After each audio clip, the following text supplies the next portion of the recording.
സ്നേഹിതാവായ ദൈവമേ, ഒരിക്കൽ കൂടി ദൈവത്തിൻ്റെ മാറ്റമില്ലാത്ത സുവിശേഷം പ്രഘോഷിക്കുവാനും പ്രസംഗിക്കുവാനും പഠിപ്പിക്കുവാനും ദൈവം നൽകിയ കൃപകളെ ഓർത്ത് ദൈവത്തോട് നന്ദി പറയുന്നു. ഓ പ്രിയപ്പെട്ട പരിശുദ്ധാത്മാവിൻ്റെ നാവിൻ്റെ നിയന്ത്രണം ഏറ്റെടുക്കണമെന്ന് കർത്താവെ ഞങ്ങൾ പ്രാർത്ഥിക്കുന്നു. ഓ പ്രിയപ്പെട്ട പരിശുദ്ധാത്മാവെ, ദൈവത്തിൻ്റെ മാറ്റമില്ലാത്ത വചനം, ജീവിക്കുന്ന വചനം, സത്യസുവിശേഷം കർത്താവെ ഞങ്ങൾ പ്രഘോഷിക്കുന്ന സമയത്ത് ഓ പ്രിയപ്പെട്ട പരിശുദ്ധാത്മാവെ ഞങ്ങളെ സഹായിക്കുകയും ശക്തിപ്പെടുത്തുകയും ശാക്തീകരിക്കുകയും ചെയ്യണമെന്ന് യേശുക്രിസ്തുവിന്റെ നാമത്തിൽ ഞങ്ങൾ പ്രാർത്ഥിക്കുന്നു. പെന്തക്കോസ്ത തിരുനാളിന് ഒരുക്കമായിട്ട് പരിശുദ്ധാത്മാവിനെക്കുറിച്ച് പഠിക്കുന്ന സമയത്ത് ഇന്ന് അപ്പസ്തോല പ്രവർത്തനത്തിലെ 2-ാമത്തെ അധ്യായത്തിലേക്ക് നമുക്ക് കടന്നു വരാം. 2-ാമത്തെ അധ്യായത്തിൽ തുടങ്ങുന്ന സമയത്ത് നമ്മൾ വായിക്കുന്നത്, പെന്തക്കോസ്ത തിരുനാൾ ദിവസം അവർ മാർക്കോസിൻ്റെ മാളിക മുകളിലായിരിക്കുന്ന സമയത്ത് കൊടുങ്കാറ്റടിക്കുന്ന പോലുള്ളൊരു ശബ്ദം പെട്ടെന്ന് ആകാശത്തു നിന്നുണ്ടായി. അവർ സമ്മേളിച്ചിരുന്ന വീട് മുഴുവൻ നിറഞ്ഞ് നിന്നു. സാധാരണ രീതിയിൽ കാറ്റ് വീശിക്കഴിഞ്ഞാൽ കാറ്റ് ഏതാനും സമയം കഴിയുമ്പോൾ ഒരു ഇടത് സൈഡിൽ നിന്ന് വീശുകയാണെങ്കിൽ വലത്തോട്ട് പോകുന്നു, അല്ലെങ്കിൽ കിഴക്ക് നിന്ന് പടിഞ്ഞാട്ട്, അല്ലെങ്കിൽ തെക്ക് നിന്ന് വടക്കോട്ട് കാറ്റ് വീശുന്നു. കാറ്റ് എവിടെ നിന്ന് വരുന്നു, കാറ്റ് എവിടേക്ക് പോകുന്നു എന്നറിയുന്നില്ല എന്നാണ് യോഹന്നാന്റെ സുവിശേഷത്തിലെ 3-ാമത്തെ അധ്യായത്തിലെ യേശു നിക്കോദോസുമായി കണ്ടുമുട്ടുന്ന സമയത്ത് പറയുന്നത്. എന്നാൽ നമ്മൾ ഇവിടെ കാണുന്നു, കാറ്റ് ആ ഭവനത്തിൽ തങ്ങി നിൽക്കുന്നു. കാറ്റ് വീശി കടന്നു പോകുന്നില്ല, തങ്ങി നിൽക്കുന്നു. 2-ാമതായിട്ട് നമ്മൾ വായിക്കുന്നു, അഗ്നിജ്വാലകൾ പോലുള്ള നാവുകൾ തങ്ങൾ ഓരോരുത്തരുടെ മേൽ വന്ന് നിൽക്കുന്നതായി അവർ കണ്ടു. പിളർന്ന അഗ്നിനാവുകൾ ഓരോരുത്തരുടെയും ശിരസിന് മുകളിൽ മേൽ വന്ന് നിൽക്കുന്നു. എന്താണ് ഈ പിളർന്ന അഗ്നിനാവുകളും പെന്തക്കോസ്ത തിരുനാളിൽ വിശേഷമായിട്ട് വെളിപ്പെടുന്നത്? ബാബേൽ ഗോപുര നിർമ്മാണത്തെക്കുറിച്ച് നമ്മൾ ബൈബിളിൽ വായിക്കുന്നു. ബാബേൽ ഗോപുരം നിർമ്മിക്കുന്ന സമയത്ത് ദൈവം ജനത്തിനോട് പറയുന്നൊരു ഉപദേശമുണ്ട്. നിങ്ങൾ ദേശത്തെങ്ങും പോയി ചിതറിപ്പാർക്കുവിൻ. നിങ്ങൾ ഒരു ദേശത്ത് തന്നെ നിൽക്കരുത്, ലോകം മുഴുവൻ പോയി ചിതറിപ്പാർക്കുവിൻ. എന്നാൽ നിമ്രോദ് രാജാവും തൻ്റെ ഭരണ പ്രക്രിയയിൽ പങ്കാളികളായിരുന്നവരും കൂടെ ഒരു തീരുമാനത്തിലെത്തി, നമ്മളൊരു സ്ഥലത്തും പോകുന്നില്ല, നമ്മളെല്ലാവരും ഒറ്റ സ്ഥലത്ത് തന്നെ താമസിക്കുന്നു. അതിനുവേണ്ടി അവർ കണ്ടെത്തിയൊരു മാർഗമാണ് സ്വർഗത്തിൻ്റെ അത്ര ഉയരമുള്ള ഒരു ബഹുനില മന്ദിരം നിർമ്മിക്കുന്നു. ഇപ്പോഴത്തെ ഒരു കോണ്ടെക്സ്റ്റിലാണെങ്കിൽ വലിയൊരു ഫ്ലാറ്റ്, എംപയർ സ്റ്റേറ്റ് ബിൽഡിംഗ് എന്നോ വേൾഡ് ട്രേഡ് സെൻറ്റർ എന്നോ ബുർജ് ഖലീഫ എന്നൊക്കെ പറയുന്ന പോലെ വലിയൊരു ബിൽഡിംഗ് പണിയുന്നു. ആ ദേശത്തുള്ള നിമ്രോദിൻ്റെ സാമ്രാജ്യത്തിലുള്ള ആളുകൾ മുഴുവൻ ഒറ്റ സ്ഥലത്ത് തങ്ങി താമസിക്കുന്നു. എന്നാൽ ദൈവത്തിന് അവരുടെ തീരുമാനം ഇഷ്ടപ്പെട്ടില്ല. അതുകൊണ്ട് തന്നെ ദൈവം അവരുടെ ഭാഷകളെ ഭിന്നിപ്പിച്ചു. അതുകൊണ്ട് ഭാഷകൾ ഭിന്നിച്ചതുകൊണ്ട് പല ആളുകളും, ഒരു ഭാഷ സംസാരിച്ചിരുന്ന ആളുകൾ പല പല ഭാഷകൾ സംസാരിക്കാൻ തുടങ്ങിയ സമയത്ത് അവർക്ക് ആ കെട്ടിട നിർമ്മാണവുമായിട്ട് മുന്നോട്ട് പോകാൻ സാധിക്കാതെ വരികയും ബാബേൽ ഗോപുര നിർമ്മാണം നിർത്തിവെക്കേണ്ടതായി വരുന്നു. അതുകൊണ്ട് തന്നെ ജനം പിന്നീട് പല നാടുകളിലേക്കും ദേശങ്ങളിലേക്കും ചിതറിപ്പോകുന്നു. ഭാഷകളെ ഭിന്നിപ്പിക്കുന്നു. ഒരു ഭാഷ സംസാരിച്ചിരുന്ന ആളുകൾ ബഹുഭാഷ സംസാരിക്കുന്നവരായി മാറി. എന്നാൽ നമ്മൾ പിന്നീട് കാണുന്നു, ഏകദേശം 5000 വർഷത്തോളം ബഹുഭാഷ സംസാരിച്ചിരുന്ന ആളുകൾ ഒരാളുടെ ഭാഷ മനസ്സിലാക്കാൻ പറ്റാതെ മറ്റൊരാൾ പ്രയാസപ്പെടുന്ന സമയം, ഇല്ലെങ്കിൽ നമ്മുടെ ഒരു കോണ്ടെക്സ്റ്റിലാണെങ്കിൽ വാളയാറ് വരെ മലയാളം പറയുന്നു, വാളയാറ് കഴിഞ്ഞ് അങ്ങോട്ട് കടക്കുമ്പോൾ ചാവടിക്കപ്പുറം തമിഴ് പറയുന്നു, തമിഴ്നാട്ടിൽ നിന്ന് യാത്ര ചെയ്ത് ഹൊസൂർ എത്തിക്കഴിഞ്ഞിട്ട് അങ്ങോട്ട് കടക്കുമ്പോൾ ഹൊസൂരിൽ നിന്ന് ഇലക്ട്രോണിക് സിറ്റി ചന്താപുരം പോലുള്ള സ്ഥലങ്ങളിലേക്ക് കടക്കുമ്പോൾ കന്നഡ പറയുന്നു, മദ്രാസിൽ നിന്ന് പോയി അല്പം ദൂരം യാത്ര ചെയ്ത് തിരുത്തണിയിലെത്തി കഴിയുമ്പോഴേക്കും തെലുങ്ക് പറയണു. തിരുവനന്തപുരത്തു നിന്ന് കളിയിക്കവിളയുടെ അപ്പുറത്തുള്ള ആളുകൾ തമിഴ് പറയണു, ഇപ്പുറത്തുള്ള ആൾ മലയാളം പറയുന്നു. അങ്ങനെ പലവിധ ഭാഷകൾ സംസാരിക്കുന്നവരായിട്ട് ഇന്നും നമ്മൾ ഭിന്നിച്ച് നിൽക്കുന്നു. എന്നാൽ പെന്തക്കോസ്ത് തിരുനാൾ ദിവസം എന്ത് സംഭവിക്കുന്നു? പിളർന്ന അഗ്നിനാവുകൾ അവരുടെ ശിരസിൻ്റെ മുകളിൽ മേൽ വന്ന് നിൽക്കുന്നു. പിളർന്ന അഗ്നിനാവുകൾ അവരുടെ ശിരസിൻ്റെ മുകളിൽ മേൽ വന്ന് നിന്ന് നിൽക്കുകയും കൊടുങ്കാറ്റടിക്കുകയും ചെയ്യുന്ന സമയത്ത് ഒരു പരിശുദ്ധാത്മാവിൻ്റെ ഒരു അഭിഷേകം അവരിൽ കടന്നു വരുന്നു. ആ അഭിഷേകം കടന്നു വന്ന സമയത്ത് ഒന്ന് സംഭവിക്കുന്നു. ദൈവത്തിൻ്റെ പരിശുദ്ധാത്മാവ് അവരുടെ നാവിൻ്റെ നിയന്ത്രണം ഏറ്റെടുക്കുന്നു. അല്ലെങ്കിൽ ദൈവം ആഗ്രഹിക്കുന്നത് മാത്രം അവരുടെ നാവിലൂടെ കടന്നു വരുന്നു. അവർ പ്രസംഗിക്കുന്നു. യേശുവിൻ്റെ ജനനം, യേശുവിൻ്റെ മരണം, യേശുവിൻ്റെ പുനരുത്ഥാനം, യേശുവിൻ്റെ രണ്ടാം വരവ്, ഇതിനെക്കുറിച്ചൊക്കെ പ്രസംഗിക്കുന്നു. ആ പ്രസംഗിക്കുന്ന സമയത്ത് നമ്മൾ വായിക്കുന്നുണ്ട്, പത്രോസ് 10 മിനിറ്റാണ് പ്രസംഗിക്കുന്നത്. ഇപ്പോൾ പത്രോസിൻ്റെ ആവേശവും കാണുകയും ഈ 16 വിവിധ ഭാഷകളിൽ നിൽക്കുകയും പത്രോസ് ആവേശത്തോടെ പ്രസംഗിക്കുകയും ഒക്കെ കണ്ട സമയത്ത് കണ്ടു നിന്ന ആളുകൾ പറയുന്നൊരു കമൻ്റുണ്ട്. അപ്പോസ്തലപ്രവർത്തനം 2-ാമത്തെ അധ്യായത്തിൽ 13-ാമത്തെ വാക്യം. ചിലർ പരിഹസിച്ച് പറഞ്ഞു, പുതുവീഞ്ഞ് കുടിച്ച് അവർക്ക് ലഹരി പിടിച്ചിരിക്കുകയാണ്. പത്രോസ് വളരെ ആവേശത്തോടുകൂടി ക്രിസ്തു മരിച്ചു ഉയർത്തു എന്നൊക്കെ പറഞ്ഞ സമയത്ത് ആളുകൾക്കത് ഉൾക്കൊള്ളുവാൻ പ്രയാസം. അതുകൊണ്ട് തന്നെ അവർ പറയുന്നു, പുതുവീഞ്ഞ് കുടിച്ച് അവർക്ക് ലഹരി പിടിച്ചിരിക്കുകയാണ്. അല്ലെങ്കിൽ തൃശ്ശൂരിലൊക്കെ പറയുന്നതാണെങ്കിൽ അടിച്ച് ഫിറ്റായിട്ടാണ് പത്രോസ് പ്രസംഗം പറയുന്നത്. പുതുവീഞ്ഞ് കുടിച്ച് ലഹരി പിടിച്ചിരിക്കുകയാണ്. വിമർശനം അതിൻ്റെ ഉച്ചസ്ഥായിയിൽ എത്തി നിൽക്കുന്ന സമയത്ത് പത്രോസ് പ്രസംഗം ഒരിക്കൽ കൂടി ആരംഭിക്കുന്നു. ആരംഭിച്ചിട്ട് പറയുന്നുണ്ട്,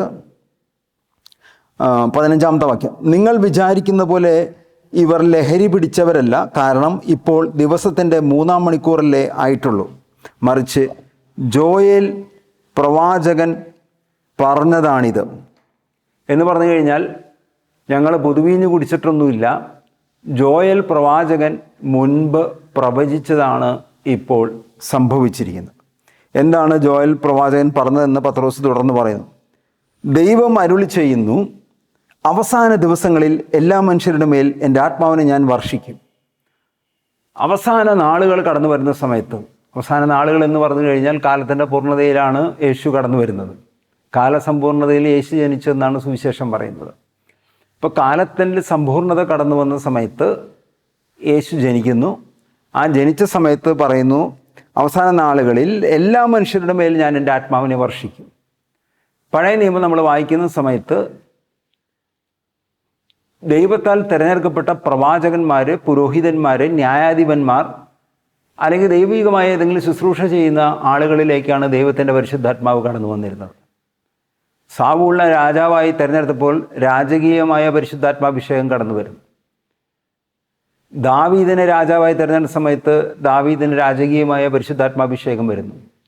അല്ലെങ്കിൽ സോളമനെ തിരഞ്ഞെടുക്കപ്പെടുന്ന സമയത്ത്, അല്ലെങ്കിൽ പഴയ നിയമത്തിൽ നമ്മൾ കാണുന്ന രാജാക്കന്മാരുടെ പരമ്പര മുഴുവൻ കാണുന്ന സമയത്ത് നമ്മൾ കാണുന്നു അവരെല്ലാം രാജകീയമായ അഭിഷേകം പ്രാപിക്കുന്നു.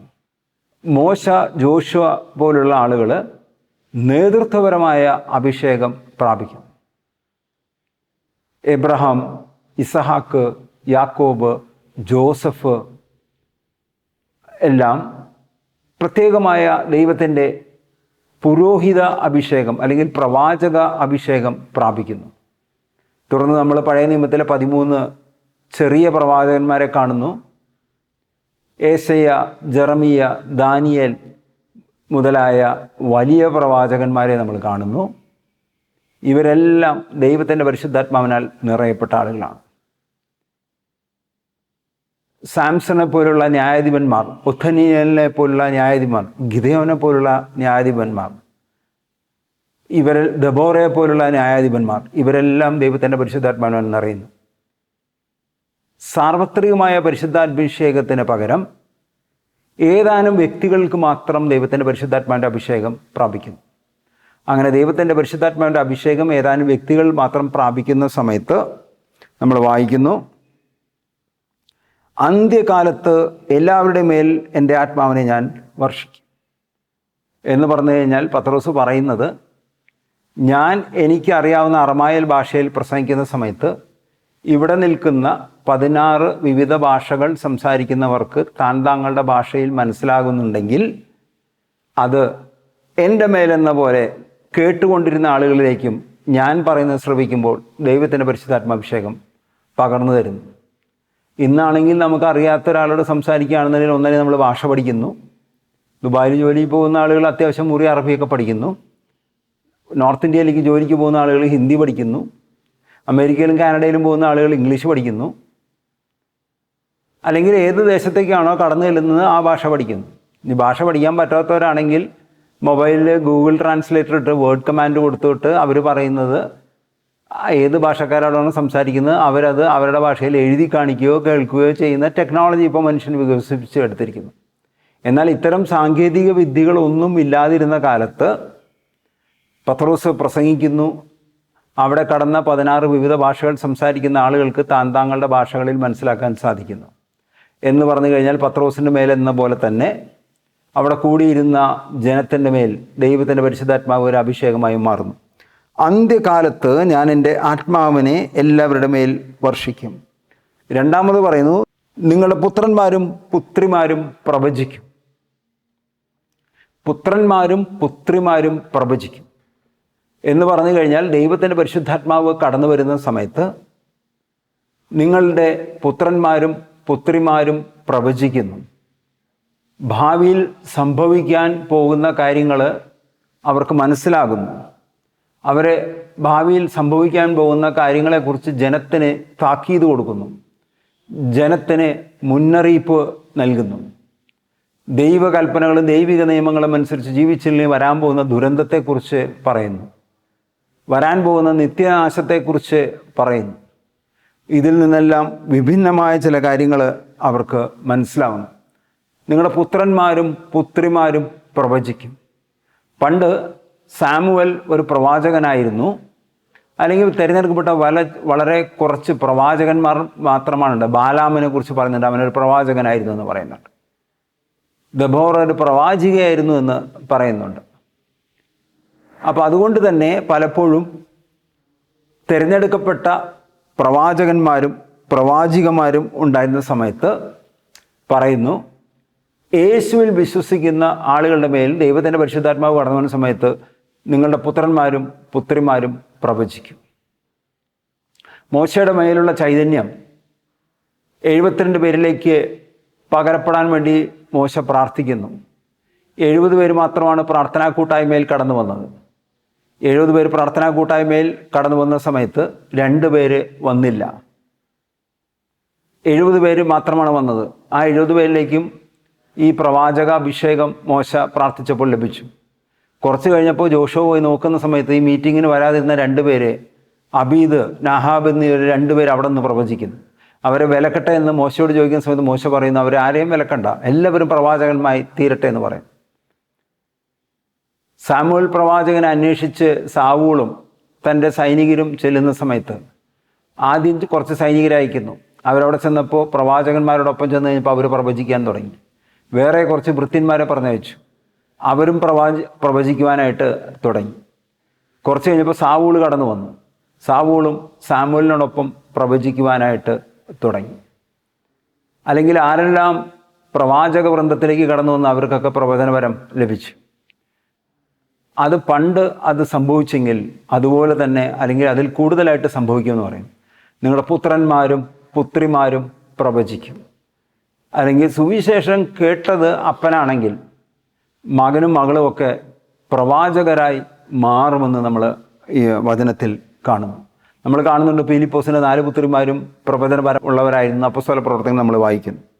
തുടർന്ന് പറയുന്നു, നിങ്ങളുടെ യുവാക്കൾക്ക് ദർശനങ്ങൾ ഉണ്ടാകും. പലപ്പോഴും നമ്മൾ ബൈബിൾ വായിക്കുന്ന സമയം കാണുന്നുണ്ട്, ജോസഫ് ഫറവോയുടെ ദർശനങ്ങൾ വ്യാഖ്യാനിച്ചു കൊടുക്കുന്നു. ദാനിയേൽ നെബൂഖദ്നേസർ രാജാവിൻ്റെ ദർശനങ്ങൾ വ്യാഖ്യാനിച്ചു കൊടുക്കുന്നു. പ്രതീകങ്ങളിലൂടെ ദൈവം ചില കാര്യങ്ങൾ വെളിപ്പെടുത്തുന്ന സമയത്ത് ആ പ്രതീകം എന്തിനു വേണ്ടിയാണ് ദൈവം ആ പ്രതീകം ഉപയോഗിച്ചതെന്ന് മനസ്സിലാക്കുകയും അത് വെളിപ്പെടുകയും ചെയ്യുന്നു. ദർശനങ്ങൾ ഉണ്ടാവുന്നു. ഭാവിയിൽ എന്ത് ചെയ്യണം, നമ്മളിന്ന് പറയാറുണ്ട്, ചില കമ്പനികളിലൊക്കെ പോകുന്ന സമയത്ത് ഞങ്ങളുടെ മിഷൻ സ്റ്റേറ്റ്മെൻറ്റ് മിക്കവാറും കമ്പനികളിലൊക്കെ പോകുമ്പോൾ കാണുന്നത് വിഷൻസ്. ഞങ്ങൾ എന്താണ് ഭാവിയിൽ ഈ കമ്പനി ചെയ്യാൻ പോകുന്നത്, ലോകത്തിൻ്റെ നന്മയ്ക്ക് വേണ്ടി, ജനത്തിൻ്റെ നന്മയ്ക്ക് വേണ്ടി ഞങ്ങളുടെ കമ്പനി എന്തൊക്കെ ചെയ്യാൻ പോകുന്നു എന്ന് നമ്മളവിടെ കാണുന്നു. നിങ്ങളുടെ യുവാക്കൾക്ക് ദർശനങ്ങൾ ഉണ്ടാകും. തുറന്നു വായിക്കുന്നു, നിങ്ങളുടെ വൃദ്ധന്മാർ സ്വപ്നങ്ങൾ കാണും. ഇപ്പോൾ 3 കാറ്റഗറി ആയിട്ടാണ് പറയുന്നത്. യുവതീ യുവാക്കൾക്ക് പ്രവചനവരം ലഭിക്കുന്നു, യുവാക്കൾക്ക് ദർശനങ്ങളുണ്ടാവുന്നു. ഇത് കഴിഞ്ഞിട്ട് പറഞ്ഞു വൃദ്ധന്മാർക്ക് പോലും സ്വപ്നങ്ങൾ കാണുന്നു. പലപ്പോഴും പഴയ നിയമം വായിക്കുന്ന സമയത്ത് പലരും ചില സ്വപ്നങ്ങൾ കാണുന്നു, ആ സ്വപ്നത്തിൻ്റെ അർത്ഥങ്ങൾ പ്രവാചകന്മാർ വ്യാഖ്യാനിച്ചു കൊടുക്കുന്നു. എന്ന് പറഞ്ഞു കഴിഞ്ഞാൽ ഭാവിയിൽ സംഭവിക്കാൻ പോകുന്ന കാര്യങ്ങളെക്കുറിച്ച് ജനത്തിന് ദൈവം വെളിപ്പാട് കൊടുക്കുന്ന സമയത്ത് അത് മനസ്സിലാക്കുന്നതിനും അത് വ്യാഖ്യാനിച്ചു കൊടുക്കുവാനായിട്ട് സാധിക്കുന്നു. ഇത് ദൈവത്തിൻ്റെ പരിശുദ്ധാത്മാവിൻ്റെ വലിയൊരു പ്രവൃത്തിയാണ്. എൻ്റെ ദാസന്മാരുടെയും ദാസിമാരുടെയും മേൽ ഞാൻ എൻ്റെ ആത്മാവിനെ വർഷിക്കും. തുടർന്ന് പറയാണ്, ദൈവത്തെ വിശ്വസിക്കുകയും ആരാധിക്കുകയും ചെയ്യുന്ന ആളുകൾ, അവർ കൃഷിപ്പണി ചെയ്യുന്ന ആളുകളോ ദാസ്യവേല ചെയ്യുന്നവരോ, അത് കൊട്ടാരങ്ങളിൽ ദാസ്യവേല ചെയ്യുന്ന സഹോദരിമാരാണെങ്കിലും അല്ലെങ്കിൽ മറ്റു തരത്തിലുള്ള കാർഷിക മേഖലയിലോ മറ്റു വ്യാപാര മേഖലകളോ തൊഴിലെടുത്ത് ജീവിക്കുന്ന അടിമകളാണെങ്കിൽ പോലും അവർക്ക് എൻ്റെ ദാസന്മാരുടെയും ദാസിമാരുടെയും ഞാൻ എൻ്റെ ആത്മാവിനെ വർഷിക്കും. എല്ലാ ആളുകളും, ഇപ്പോൾ കൃത്യമായിട്ട് 4 കാറ്റഗറി ആളുകളെ കുറിച്ച് പറയുന്നു. എല്ലാ മനുഷ്യരുടെ മേൽ ആത്മാവിനെ വർഷിക്കും, പുത്രന്മാരും പുത്രിമാരും പ്രവചിക്കും, യുവാക്കൾക്ക് ദർശനങ്ങളുണ്ടാകും, വൃദ്ധന്മാർ സ്വപ്നങ്ങൾ കാണും, എൻ്റെ ദാസന്മാരുടെയും ദാസിമാരുടെയും മേൽ ഞാൻ എൻ്റെ ആത്മാവിനെ വർഷിക്കും എന്ന് പറഞ്ഞു കഴിഞ്ഞാൽ, മുൻകാലങ്ങളിൽ ചിലർക്ക് മാത്രം, തിരഞ്ഞെടുക്കപ്പെട്ട ചിലർക്ക് മാത്രം ദൈവത്തിൻ്റെ പരിശുദ്ധാത്മാവിനെ നൽകിയിരുന്നെങ്കിൽ അന്ത്യകാലത്ത് വരുന്ന സമയത്ത് ദൈവത്തെ ആശ്രയിച്ച് പ്രാർത്ഥിക്കുന്ന എല്ലാവരിലേക്കും ദൈവത്തിൻ്റെ പരിശുദ്ധാത്മാവ് കടന്നു വരും. അതുതന്നെയാണ് നമ്മളിവിടെ കാണുന്നത്. ദൈവത്തിൻ്റെ പരിശുദ്ധാത്മാവ് അവിടെ കൂടിയിരുന്ന ആദ്യം 120 പേരിലേക്ക് വരുന്നു. പിന്നീട് അവിടെ പത്രോസിൻ്റെ പ്രസംഗം കേൾക്കുന്ന എല്ലാവരിലേക്കും ദൈവത്തിൻ്റെ പരിശുദ്ധാത്മാവ് കടന്നു വരുന്നു. എൻ്റെ ദാസന്മാരുടെയും ദാസിമാരുടെയും മേൽ ഞാൻ എൻ്റെ ആത്മാവിനെ വർഷിക്കും, അവർ പ്രവചിക്കുകയും ചെയ്യും. അത് കഴിഞ്ഞിട്ട് പറഞ്ഞ്, ആകാശത്തിൽ അത്ഭുതങ്ങളും ഭൂമിയിൽ അടയാളങ്ങളും ഞാൻ കാണിക്കും. ദൈവത്തിൻ്റെ പരിശുദ്ധാത്മാവ് കടന്നു വരുമ്പോൾ അതിൻ്റെ അടയാളം പറയാണ്, ആകാശത്ത് അത്ഭുതങ്ങൾ കാണും. ജോഷുവ യുദ്ധം ചെയ്യുന്ന സമയത്ത് പറയുന്നുണ്ട്, സൂര്യനെ ഒരു ദിവസത്തേക്ക് പിടിച്ചു നിർത്തി. ആഹാബിൻ്റെ കാലത്ത് സമയത്തെ പിടിച്ചു നിർത്തി എന്ന് പറയുന്നു ഏലിയ പ്രവാചകൻ. അപ്പോൾ ആകാശത്ത് അടയാളങ്ങൾ കാണുന്നു, സൂര്യനും ചന്ദ്രനുമൊക്കെ ചില അടയാളങ്ങൾ, അത്ഭുതങ്ങൾ. ആകാശത്തിൽ അത്ഭുതങ്ങളും ഭൂമിയിൽ അടയാളങ്ങളും ഞാൻ കാണിക്കും. ചെങ്കടൽ പിളർക്കുന്നു, ഭൂമിയിൽ അടയാളം. മോശ വടിയിടുന്ന സമയത്ത് പാമ്പായി മാറുന്നു. നൈൽ നദി വെള്ളം രക്തമായി മാറുന്നു. പേൻ പെരുകുന്നു ഈജിപ്തിൽ. ദേശം മുഴുവൻ തവളകൾ പെരുകുന്നു. ജോർദാൻ നദി 2ആയി പിളർക്കുന്നു. ഒരു ആയുധമില്ലാതെ ജെറീക്കോ കോട്ട തകർത്ത് കളയുന്നു. അല്ലെങ്കിൽ നമുക്ക് വിശ്വസിക്കാൻ പറ്റാത്ത കാര്യങ്ങൾ സംഭവിക്കുന്നു. അതുകൊണ്ട് തന്നെ പറയുന്നു, ആകാശത്തിൽ അത്ഭുതങ്ങളും ഭൂമിയിൽ അടയാളം ഞാൻ കാണിക്കും, രക്തവും അഗ്നിയും ധൂമപടലവും. എന്നിട്ട് പറയുകയാണ്, ഈ അടയാളം കാണിക്കുമ്പോൾ അതിന് ആ അടയാളങ്ങളുടെ 3 കാര്യങ്ങൾ പറയുന്നു. 1 രക്തം, 2 അഗ്നി, 3 ധൂമപടലം. രക്തം കൊണ്ട് അടയാളം കാണിക്കുന്നു. രക്തം കൊണ്ട് അടയാളം കാണിക്കുന്നു എന്ന് പറഞ്ഞാൽ, പണ്ട് മൃഗങ്ങളെ ബലി കൊടുത്താണ് ദൈവപ്രീതിക്ക് വേണ്ടി, പാപമോചനത്തിന് വേണ്ടി ഇസ്രായേൽ മക്കൾ പ്രവർത്തിച്ചതെങ്കിൽ, യേശു കുരിശിൽ ചിന്തിയ രക്തം, യേശുവിൻ്റെ ബലിയിൽ വിശ്വസിക്കുന്ന ആളുകൾക്ക് മൃഗബലി കൂടാതെ തന്നെ പാപമോചനം ലഭിക്കുമെന്ന പുതിയ ഒരു ദൈവശാസ്ത്രം അവരുടെ മുൻപിൽ കടന്നു വരുന്നു. രക്തമെന്ന അടയാളം. പണ്ട് ആടിനെ കൊന്ന് ഈജിപ്തിൽ വെച്ച് സ്വന്തം ഭവനത്തിൻ്റെ കട്ടൽപ്പടിയിലും ജനൽപ്പടിയിലും രക്തം പതിപ്പിച്ചിരുന്നെങ്കിൽ ഇനി ഇതിൻ്റെ ഒന്നും ആവശ്യമില്ലാതെ യേശുവിനെ നാഥനും രക്ഷകനുമായി ഹൃദയത്തിൽ സ്വീകരിക്കുകയും ആദരം കൊണ്ട് ഏറ്റുപറയുകയും രക്ഷയുടെ അനുഭവത്തിൽ കടന്നു വരികയും ചെയ്യുമെന്ന് പറയാം. ദൈവത്തിൻ്റെ പരിശുദ്ധാത്മാവ് കടന്നു വരുന്ന സമയത്ത് രക്തത്തിൻ്റെ ഒരു അടയാളം. 2, അഗ്നിയുടെ ഒരു അടയാളത്തെക്കുറിച്ച് പറയുന്നു. പഴയ നിയമം നമ്മൾ വായിക്കുന്ന സമയത്ത് നമ്മൾക്ക് പലയിടത്തും കാണുന്നുണ്ട്. സീനായ് മലയിൽ മോശ അഗ്നി കണ്ടുമുട്ടുന്നു. പുൽച്ചെടികൾ, ഉണങ്ങാത്ത പച്ചയായിട്ടുള്ള പുല്ല് നിന്ന് കത്തുന്നു, എന്നാൽ അത് ചാമ്പലാവുന്നില്ല. പിന്നീട് നമ്മൾ കാണുന്നു സ്വർഗീയമായ അഗ്നി ഇറങ്ങി സീനായ് മലയിൽ കടന്നു വരുന്നു. ഏലിയ പ്രാർത്ഥിച്ചപ്പോൾ സ്വർഗത്തിൽ നിന്ന് അഗ്നി ഇറങ്ങി വരുന്നു. ആഹാബിൻ്റെ അഹങ്കാരത്തെ അവസാനിപ്പിക്കുന്നു. ജെറുസലേം ദേവാലയത്തിൻ്റെ നിർമ്മാണം പൂർത്തിയായി സോളമൻ പ്രാർത്ഥിക്കുന്ന സമയത്ത് അഗ്നി ഇറങ്ങി വരുന്നു. പ്രവാചകന്മാരും പുരോഹിതന്മാരും എല്ലാം ദൈവപ്രീതിക്ക് വേണ്ടി പ്രാർത്ഥിക്കുന്ന സമയത്ത് ബലിവസ്തുവിലേക്ക് സ്വർഗത്തിൽ നിന്ന് അഗ്നി ഇറങ്ങി വരുന്നു. അഗ്നി ഒരു അടയാളമായി മാറുകയും ചെയ്യുന്നു. വിശുദ്ധീകരണത്തിൻ്റെ, വെളിച്ചം പകരുന്നതിൻ്റെ, ചൂട് പകരുന്നതിൻ്റെ അടയാളമായി അഗ്നി മാറുന്നു. 3, ധൂമപടലങ്ങളെക്കുറിച്ച് പറയുന്നു. കാറ്റടിക്കുന്ന സമയത്ത് പൊടി പറക്കുന്നു, അല്ലെങ്കിൽ കാറ്റ്, കൊടുങ്കാറ്റ് വീശുന്ന അനുഭവം. ആ അനുഭവം ഉണ്ടാകുന്ന സമയത്ത് ഒരു വിശദീകരണം കാണുന്നു. ഗോതമ്പ് മണിയിൽ നിന്ന് പതിരുകളെ കാറ്റുകൊണ്ട് വീശി മാറ്റുന്നു, ധൂമപടലങ്ങളുണ്ടാവുന്നു. അല്ലെങ്കിൽ അഗ്നി, രക്തം, കാറ്റ്, അല്ലെങ്കിൽ അഗ്നി, രക്തം, ന്യൂമ, അല്ലെങ്കിൽ പരിശുദ്ധാത്മാവിൻ്റെ പ്രതീകങ്ങളെക്കുറിച്ച് പറയുന്നു. അല്ലെങ്കിൽ ദൈവത്തിൻ്റെ പരിശുദ്ധാത്മാവ് പ്രതീകങ്ങളിലൂടെ വെളിപ്പെടുകയും ജനത്തിന് മനസ്സിലാവുകയും ചെയ്യുന്നു. കർത്താവിൻ്റെ മഹനീയവും പ്രകാശപൂർണമായ ദിനം വരുന്നതിന് മുൻപ് സൂര്യൻ അന്ധകാരമായും ചന്ദ്രൻ രക്തമായി മാറും. തുടർന്ന് പത്രോസ് പരിശുദ്ധാത്മാ വിഷയം പ്രാപിച്ച ആദ്യത്തെ പ്രസംഗത്തിൽ തന്നെ പറയുന്നത് ലോകത്തിൻ്റെ അവസാനത്തിൽ എന്ത് സംഭവിക്കുന്നതാണ് പറയുന്നത്. സൂര്യൻ അന്ധകാരമായി മാറും. സൂര്യൻ അന്ധകാരമായി മാറുമെന്ന് പറയുമ്പോൾ നമുക്കത് വിശ്വസിക്കാൻ ബുദ്ധിമുട്ടുണ്ട്. സൂര്യൻ എന്ന് പറഞ്ഞു കഴിഞ്ഞാൽ വെളിച്ചമാണ്, തേജസ്സാണ്. സൂര്യൻ ഉദിക്കുമ്പോഴാണ് ഭൂമി ഉണരുന്നത്, ജനം എഴുന്നേൽക്കുന്നത്. അന്ത്യകാലത്ത് സൂര്യൻ അന്ധകാരമായി മാറും, അല്ലെങ്കിൽ സൂര്യനിൽ നിന്ന് ഇരുട്ടായിരിക്കും വരിക എന്ന് പറയുന്നു. ഇന്ന് ശാസ്ത്രജ്ഞന്മാർ പലരും ഹീലിയം ആണ്, മറ്റതാണ് എന്നൊക്കെ പറഞ്ഞ് ഒരുപാട് പാണ്ഡിത്യ പ്രകടനമായിട്ട് വരുന്നുണ്ട്. ശാസ്ത്രലോകവും ഒരുപക്ഷെ ഭൂമിയുടെ മുകളിൽ ഓസോൺ പാളികൾക്ക് സുഷിരം വീണിരിക്കുന്നു, ലോകം അവസാനിക്കും എന്ന ബൈബിൾ പ്രവചനത്തിൻ്റെ ചെറിയ തോതിലെങ്കിലും ഇപ്പോൾ അത് അംഗീകരിക്കാൻ തുടങ്ങിയിരിക്കുന്നു. കർത്താവിൻ്റെ മഹനീയവും പ്രകാശപൂർവമായ ദിനം വരുന്നതിന് മുമ്പ് സൂര്യൻ അന്ധകാരമായും ചന്ദ്രൻ രക്തമായും മാറും.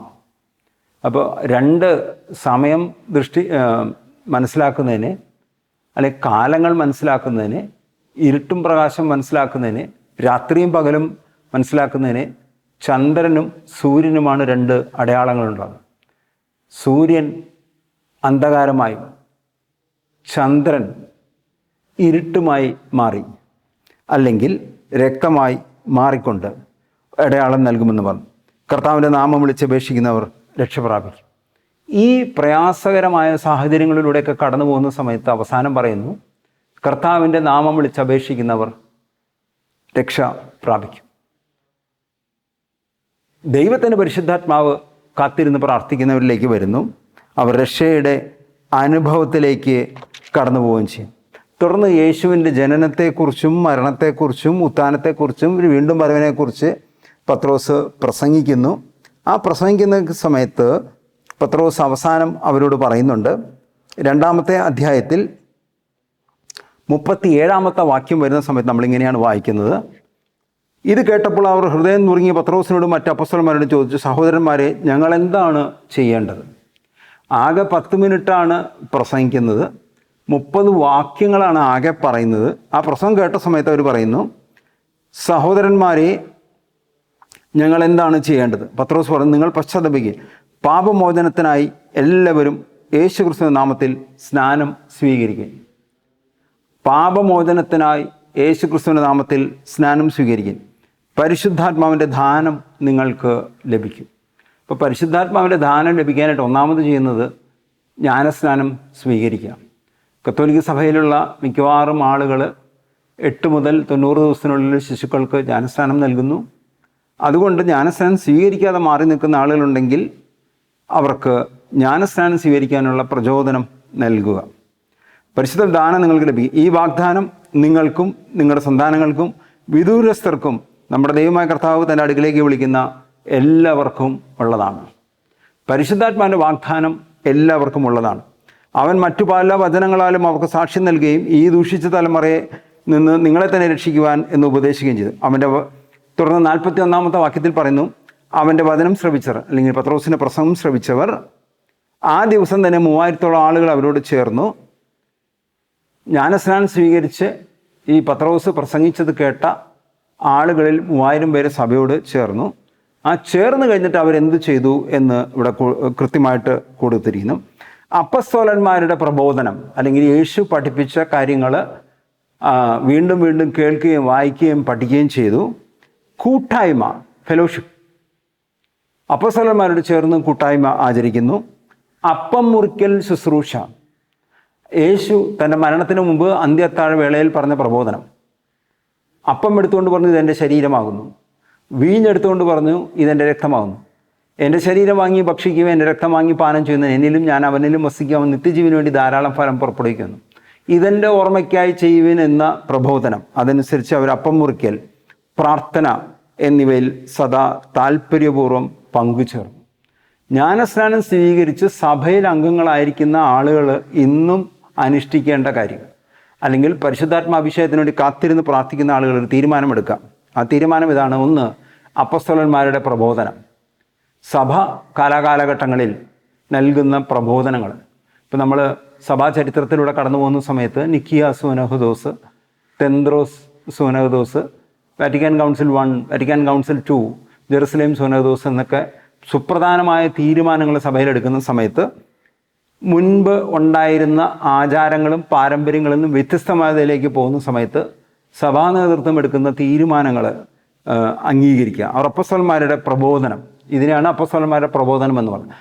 അന്ന് അപ്പസ്തോലന്മാർ പ്രബോധനം നടത്തിയെങ്കിൽ ആ പ്രബോധനത്തിൽ ഇന്ന് കാലത്തിനനുസരിച്ച്, സമയത്തിനനുസരിച്ച്, ഈ കാലഘട്ടത്തിനനുസരിച്ച് ഇപ്പോഴത്തെ വിവിധ സർക്കാരുകളും നിയമങ്ങളും അനുസരിച്ച് സഭ വരുത്തുന്ന മാറ്റങ്ങളെ അപ്പസ്തോലന്മാരുടെ പ്രബോധനം വഴി അറിയിക്കുന്നു. അപ്പോൾ അപ്പസ്തോലന്മാരുടെ പ്രബോധനം അംഗീകരിക്കുക. കൂട്ടായ്മ, ഈ പുരോഹിതൻ, ഇടവകപ്പള്ളിയിൽ ശുശ്രൂഷ ചെയ്യുന്ന പുരോഹിതൻ, അല്ലെങ്കിൽ ഫൊറോനയിൽ നേതൃത്വം കൊടുക്കുന്ന പുരോഹിതൻ, വികാരി general, council, synod, bishop, auxiliary bishop, major archbishop, കർദിനാൾ, മാർപ്പാപ്പ എന്നൊക്കെ പറയുന്ന ആത്മീയ നേതൃത്വത്തിലിരിക്കുന്നവർക്ക് നൽകുന്ന കൂട്ടായ്മ, അല്ലെങ്കിൽ അവരുടെ പ്രബോധനമനുസരിച്ചുള്ള ജീവിതശൈലി, അവരുടെ പ്രബോധനമനുസരിച്ചുള്ള വിശ്വാസ ജീവിതം, അവരുടെ പ്രബോധനങ്ങളനുസരിച്ചുള്ള സഭാത്മക ജീവിതം. അപ്പം മുറിക്കൽ ശുശ്രൂഷ, വൈദികരുടെ നേതൃത്വത്തിൽ അല്ലെങ്കിൽ അഭിഷിക്തരായ പുരോഹിതരുടെ നേതൃത്വത്തിലുള്ള അപ്പം മുറിക്കൽ ശുശ്രൂഷ, അല്ലെങ്കിൽ വിശുദ്ധ കുർബാന. പ്രാർത്ഥന, വ്യക്തിപരമായ പ്രാർത്ഥന, കുടുംബ പ്രാർത്ഥന, പ്രാർത്ഥനാ കൂട്ടായ്മയിലെ പ്രാർത്ഥന, അല്ലെങ്കിൽ ഏതെല്ലാം മേഖലയുമായി ബന്ധപ്പെട്ട് കിടക്കുന്നോ അവിടങ്ങളിൽ നിന്ന് വരുന്ന പ്രാർത്ഥനയുടെ സ്വരം. ഈ പ്രാർത്ഥന എന്നിവയെല്ലാം സദാ താല്പര്യപൂർവ്വം പങ്കുചേരും. ഇങ്ങനെ പങ്കുചേർന്ന് പ്രാർത്ഥിക്കുന്ന സമയത്ത് തുടർന്ന് 44-ാമത്തെ വാക്യം പറയാണ്, വിശ്വസിച്ചവർ എല്ലാവരും ഒറ്റ സമൂഹമാവുകയും തങ്ങൾക്കുണ്ടായിരുന്നെല്ലാം പൊതുവായി കരുതുകയും ചെയ്തു. എന്ന് പറഞ്ഞു കഴിഞ്ഞാൽ വ്യക്തിപരമായ സ്വാർത്ഥ താല്പര്യങ്ങളിൽ നിന്നൊക്കെ മാറി അവർ തങ്ങളുടെ സ്വത്തുക്കളും വസ്തുക്കളും വിറ്റ് ആവശ്യാനുസരണം എല്ലാവർക്കുമായി വീതിച്ചു. അവർ ഏക മനസ്സോടെ താല്പര്യവും അനുദിനം ദേവാലയത്തിൽ ഒന്നിച്ചു കൂടുകയും ഭവനം തോറും അപ്പം മുറിക്കുകയും ഹൃദയലാളിത്തോടും ആഹ്ലാദത്തോടും കൂടെ ഭക്ഷണത്തിൽ പങ്കുചേരുകയും ചെയ്തിരുന്നു. അടുത്ത ഒരു പ്രബോധനം പറയുന്നത് അനുദിനം ദേവാലയത്തിൽ ഒന്നിച്ചു കൂടുന്നു. ഈ കാലഘട്ടങ്ങളിലാണെങ്കിൽ എല്ലാ ദിവസവും ഇടവകപ്പള്ളികളിൽ വിശുദ്ധ കുർബാന നടക്കുന്നു. സാധിക്കുന്ന ആളുകളൊക്കെ എല്ലാ ദിവസവും ഇടവകപ്പള്ളിയിലോ അല്ലെങ്കിൽ മറ്റേതെങ്കിലും ദേവാലയത്തിൽ പോയി ഒന്നിച്ചു കൂടുകയും ഭവനത്തിൽ അപ്പം മുറിക്കുകയും ഭക്ഷണം കഴിക്കുന്ന സമയത്ത് അപ്പനും മക്കളെല്ലാവരും കൂടെ ഒന്നിച്ച് ഭക്ഷണം കഴിക്കുക, അല്ലെങ്കിൽ പ്രാർത്ഥനാപൂർവ്വം ഭക്ഷണം കഴിക്കുക, ഹൃദയലാളിത്യത്തോടും ആഹ്ലാദത്തോടും കൂടെ ഭക്ഷണത്തിൽ പങ്കുചേരുകയും ചെയ്തിരുന്നു. എന്ന് പറഞ്ഞു കഴിഞ്ഞാൽ വിശുദ്ധ കുർബാനയിൽ പങ്കുചേരുന്നതിനെ കുറിച്ചാണ് പറയുന്നത്. പക്ഷെ അത് വീട്ടിൽ വരുന്ന സമയത്ത്, വീട്ടിലെ ഭക്ഷണം കഴിക്കുന്ന സമയത്ത് സന്തോഷത്തോടെ ഭക്ഷണം കഴിക്കാൻ ഇടയാകട്ടെ. അവർ ദൈവത്തെ സ്തുതിക്കുകയും എല്ലാ മനുഷ്യരെയും സംപ്രീതിക്ക് പാത്രമാവുകയും ചെയ്തു. രക്ഷ പ്രാപിക്കുന്നവരെ കർത്താവ് അവരുടെ ഗണത്തിൽ പ്രതിദിനം ചേർത്തുകൊണ്ടിരുന്നു. രക്ഷ പ്രാപിക്കുന്നവരെ കർത്താവ് അവരുടെ ഗണത്തിൽ പ്രതിദിനം ചേർത്തുകൊണ്ടിരുന്നു.